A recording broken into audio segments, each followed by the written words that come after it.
आज पटना में संवाददाता सम्मेलन को संबोधित करते हुए पाटलिपुत्रा से भाजपा प्रत्याशी रविशंकर प्रसाद ने महागठबंधन पर जमकर निशाना साधा। उन्होंने कहा कि राहुल गांधी को जनता वोट नहीं करती तो हम क्या करें, लालू प्रसाद को वोट नहीं करती, इसमें हमारी क्या दोष। जनता नरेंद्र मोदी को इसलिए वोट देती है क्योंकि उन्होंने ईमानदार शासन किया है और गरीबों की चिंता की है। बिहार में हम लोग सभी 40 की 40 सीट पर जीत हासिल करेंगे। रोनी आचार से जुड़े सवाल पर रविशंकर ने कहा, हमने किसी की चुनाव लड़ने पर सवाल नहीं उठाए, लेकिन हमारा मतलब यह है कि पार्टी परिवार के लिए नहीं है। पिता हटेंगे तो पत्नी सीएम बनेगी और बेटा उप मुख्यमंत्री बनेगा। बहनों की फौज बढ़ती जा रही, इसे परिवारवाद कहते हैं, यह कई जगह है। ठीक नहीं करेंगे तो लोकतंत्र खतरे में है, तो न्यायालय नहीं सुनता, ईवीएम खराब है तो बैलेट पेपर ले आओ, मतलब फिर लूट करो बैलेट पेपर की। आप लोग सब अनुभवी पत्रकार हैं ना जी। कितना लड़ाई होती थी बिहार में, कितनी लाश गिरती थी, पटना में तो कितनी बार बूथ पर हम लोग बैठे थे तो कितना चेटिंग चहेटा चहेटी होता था। आज तो खत्म हो गया ना। ये गर्व है चुनाव आयोग पर। न्यायालय को बिल देती है ना, देती है। न्यायालय बाकी निर्णय भी करती है, भारत के न्यायालय भी स्वतंत्र है। और जो वो मीडिया को गाली पढ़ते हैं वही मीडिया आपके इस बात को दिखाता है कि नहीं टीवी पर। हम तो ये शब्दों का प्रयोग नहीं करते।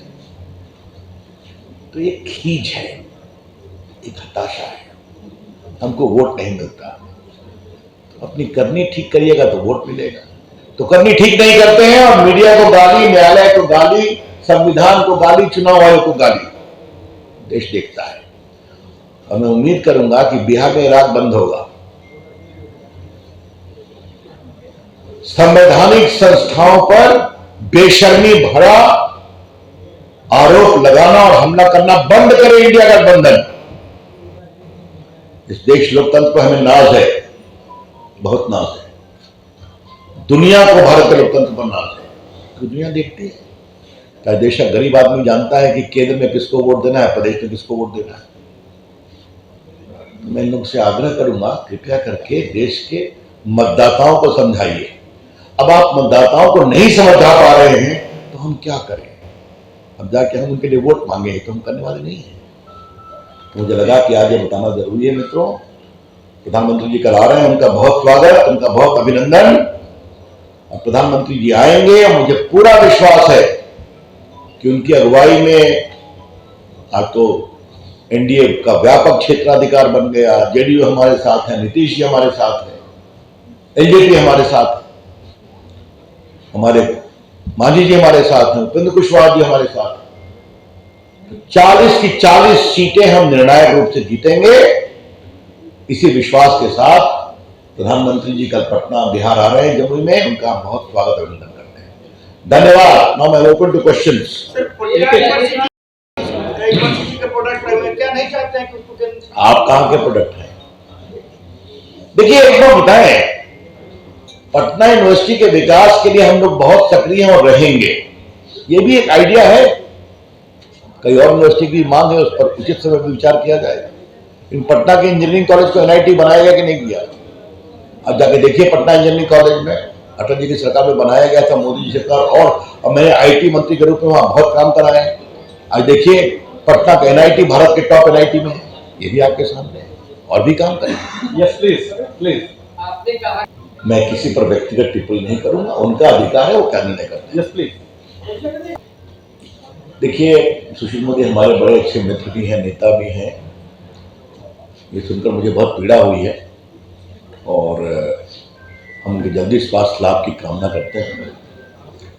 सुशील मोदी ने बिहार बीजेपी के विकास में बहुत काम किया है और मेरे लिए तो स्वयं बहुत ही ये भावनात्मक सवाल आपने उठा दिया। चारा घोटाला, अलकतरा घोटाले में वो हमारे मुवक्किल थे, पिटिशनर थे, मैं उनका वकील था। उसके कारण क्या क्या हुआ आपको पता ही है। लोग जेल गए, कन्विक्शन हो गया। ये तो बताना भूल ही गए, जो सजायाफ्ता है 4-4 केस में, वो शुचिता की बात करते हैं। चलिए, अलग विषय। जल्दी ठीक हो जाए, उनकी कमी खलेगी, लेकिन स्वास्थ्य जरूरी है। तो सुशील जी के जल्द स्वास्थ्य लाभ करने की हम कामना करते हैं। अब ये मुझे नहीं मालूम है, जहाँ के वहां के प्रवक्ता जवाब देंगे। सवाल क्या है? मैं इसमें सब अमेठी से काहे भाग गए भाई? आ जाते मैदान में। वहां से वो लड़े, उनके पिताजी लड़े, उनके ताऊ स्वर्गीय संजय गांधी लड़े, तो जो उनकी पारंपरिक सीट थी वहां से भी लड़ लेते भाई। तो हिम्मत के वैसे जो सर्वे आ रहे हैं, वायनाड में भी उनके लिए संघर्ष काफी लंबा है। क्यों वायनाड गए? क्योंकि वो मुस्लिम और क्रिश्चियन डोमिनेटेड है। जान लीजिए, आप उठा करके रिकॉर्ड देख लीजिए। राहुल गांधी जी आप क्या क्या बोलते हैं, अच्छा लगता है, वो मिट्टी में आ जाते हैं। सर, सारण से रोहिणी आचार्य ने कल कहा कि 11 ऐसे कैंडिडेट्स हैं बीजेपी, एलजेपी और जेडीयू के, जो या तो किसी के बहनोई है, किसी के बेटे हैं, किसी की वाइफ है, तो जो हमारे ऊपर परिवारवाद का आरोप लगाते हैं। पहले इस लिस्ट के बारे में बताएं। देखिए, पहले आप एक बात समझिए, हमने कभी किसी के बेटा के या बेटी के इलेक्शन लड़ने पर कोई आपत्ति उठाई? परिवारवाद का मतलब है पार्टी परिवार के लिए है, पार्टी का नेता परिवार का होगा। पिता हटेंगे तो पत्नी बनेगी मुख्यमंत्री या बेटा बनेगा उप मुख्यमंत्री, और अब बहनों की फौज बढ़ती जा रही है। इसे कहते हैं परिवार। और ये कई जगह पर है। करुणानिधि हुए स्टालिन, देश में कई जगह पर, और हमारे पे नरेंद्र मोदी जी एक चाय बनाने वाले के यहाँ गरीबी में पैदा हुए, आज देश के नेता बने। ये देश परिवारवाद से चिढ़ रहा है। बाकी मैं कोई व्यक्तिगत टिप्पणी नहीं करता। आम आदमी पार्टी के सांसद संजय सिंह को बेल मिला, सुप्रीम कोर्ट ने एजेंसी को कहा कि कहां है वो पैसा और क्यों आपने ट्रायल के बिना 6 महीने। देखिए, मैं सुप्रीम कोर्ट के ऑब्जर्वेशन में कुछ नहीं करूंगा। 6 महीना से वो जेल में थे, उनका इन्वेस्टिगेशन कंप्लीट हो गया, उनको बेल मिली है और शर्तें भी मिली है, इसका दुरुपयोग नहीं करेंगे। तो जो लोग जुडिशरी पर बार बार सवाल उठाते थे, बेल मिला ना, लेकिन बेल मिला है, रिहाई नहीं हुई है, ट्रायल चलेगा। रविशंकर जी, 2024 में भाजपा ने एक्सपेक्ट किया है कि उसे 28 करोड़ वोट मिलेगा। 2014 में 17 करोड़ मिला था, 2019 में 23 करोड़ मिला था। तो क्या इसको 28 करोड़ वोट मिले, इसके लिए और कुछ खास तैयारी भाजपा? अब आपने देखा है हमारे प्रधानमंत्री कितनी मेहनत कर रहे हैं। तो मैं बिहार के बूथ स्तर के कार्यकर्ताओं से बातचीत की, देश घूम रहे हैं। 6 को अमित शाह जी आ रहे हैं, 6 को अमित शाह जी आ रहे हैं। तो हमारा पूरा तंत्र लगा हुआ है। और यही नहीं, मैं अभी जाऊंगा सिटी, हमारी बैठक क्या होगी, बूथ के अध्यक्षों से बात कर रहा हूं, अभी कोई प्रचार नहीं करना। प्रधानमंत्री जी ने कल ये भी कहा कि भाई जहां एक बूथ पे 500 वोट गिरा हो तो कोशिश किया जाए कि उसमें 10%। बिल्कुल बिल्कुल, और इसीलिए पन्ना प्रमुख को मजबूती दी जा रही है। एक पन्ना लो, सबसे मिलो। और प्रधानमंत्री एक और बात कहा, सिर्फ जाके पर्ची देके मत आओ, वहां हालचाल पूछो, कैसे हैं, कोई दिक्कत है, ये है। तो ये आत्मीयता का रिश्ता होता है तो करें। Yes please, last question. 2014 में नरेंद्र मोदी ने प्रत्येक वर्ष 2 करोड़ नौकरी देने की वादा की। आज उनका 10 साल कार्यकाल पूरा हो गया, 10 गुना 20 करोड़। आज भी युवा वही जगह है, बेरोजगारी में, वही भीड़ में जा रहे हैं, वही ट्रेन में ठूठू से प्रदेश जा रहे हैं, और आप लोग बोल रहे हैं 400 पार। कैसे युवा आपके साथ? देखिए, देश का युवा बहुत समझदार है। आपने बात की तो मैं आपसे कुछ मोटी बातें कहना चाहता हूं। एम्प्लॉयड प्रोविडेंट फंड का जो डेटा होता है, उसमें अब तक 70 करोड़ लोग ऐड हो चुके हैं। ये एम्प्लॉयड प्रोविडेंट फंड डेटा उन्हीं का होता है जो काम करते हैं।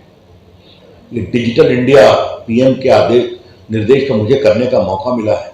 आज देश में डिजिटल इकोनॉमी जो बढ़ी है, जो यूपीआई पेमेंट बढ़ा है, जो 80,000 से 5 लाख कॉमन सर्विस सेंटर हो गए, जो इतनी मोबाइल फैक्ट्रियां खुली हैं, इसमें लाखों करोड़ों को रोजगार के अवसर मिले हैं कि नहीं? इतना नेशनल हाईवे बन रहा है तो उसमें लोगों को रोजगार के अवसर मिल रहे हैं कि नहीं? गांव-गांव बिजली पहुंची है तो रोजगार के अवसर मिल रहे हैं कि नहीं? इतना स्टेशन अमृतकाल में बन रहा है, हम तो दिलवा रहे हैं, लोग देख भी रहे हैं। लेकिन लोग अगर नौकरी के कॉम्पिटिशन में जाते हैं तो उनका पूरा अधिकार है। लेकिन मोदी जी की सरकार ने करोड़ों लोगों को रोजगार के अवसर दिए, और सरकारी नौकरी का डेटा खुद मोदी जी देते हैं ना, हर 2 महीने पर अब तक लगभग 10 लाख लोगों को नौकरी मिल चुकी है। तो ये तो सीधा रिकॉर्ड पर है, लोग देख भी रहे हैं। और आंखें जो आपका चैनल है उसके लिए और उसके दर्शकों के लिए 2 लाइन की हम शुभकामनाएं अपने ढंग से देते हैं। आप सब में मिठास घुल जाए बांसुरियों बीन की तरह और लोग आपको भी प्यार करने लगे वैक्सीन की तरह। हंसते रहें, मुस्कुराते रहें और देखते रहें आंखें न्यूज 24।